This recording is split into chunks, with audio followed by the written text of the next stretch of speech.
Thank you, Madam Chair. I rise today because our border is still in crisis. I rise today to bring attention to the dereliction of duty by this president occurring at our southern border. Most of all, I rise to ask this: can we all stop pretending? Can we stop pretending that this administration deserves any benefit of the doubt? Pretending that it's a tough situation beyond their control? Pretending that this administration and, frankly, the entire Democrat Party have any intention of solving the border crisis? We should stop pretending as if this isn't purposeful, because it is. I mean, when every single policy measure that you partake in results in more illegal immigration, well, then it stands to reason, using the powers of deduction, that maybe you want more illegal immigration. So let's stop pretending otherwise. While we're at it, let's also stop pretending that more than a tiny fraction of those illegally crossing our border have any valid claims to asylum whatsoever. We all know it. We all know that they are coming because it's easy and because America is a pretty great place. We all know they were trained by their drug cartel handlers to repeat certain phrases that make them eligible for the asylum process so that they'll be given a bus ticket and maybe a court date, which they'll never show up for. Let's stop pretending that this isn't just a giant scam, a giant abuse of our well-meaning and generous system.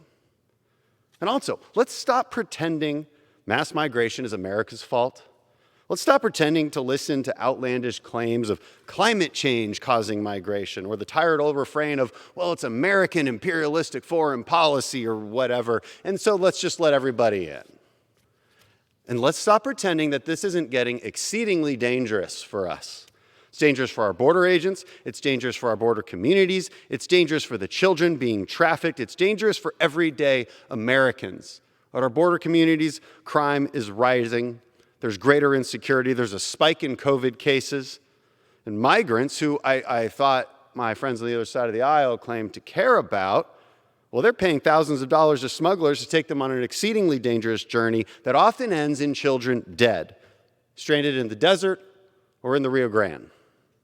The only people who benefit from all of this are the drug cartels. They make money off the human misery by using asylum-seeking migrants to tie down border agents so that they can move their drugs with little to no risk. And these smugglers aren't just bringing your generic pot, they're bringing fentanyl, bringing enough fentanyl to kill every single American.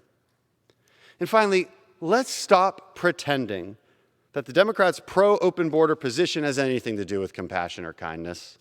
There is nothing compassionate about tent cities, nothing compassionate about children being trafficked. There's nothing compassionate about firing American workers for not getting a COVID shot, putting them out on the street while illegal immigrants flood into our country without even a COVID test, and then get treated to a bus ride or a hotel at the expense of the American taxpayer, and then they probably get hired. And guess what? There's nothing compassionate about allowing hundreds of thousands of illegal immigrants to cut in front of millions of law-abiding potential immigrants around the world. People with actual asylum claims and real persecution are told, well, they're out of luck if they can't just walk across our border. Sorry about your civil war or your religious persecution. We're out of space. The system's just too clogged up now. So let's stop pretending about all of it.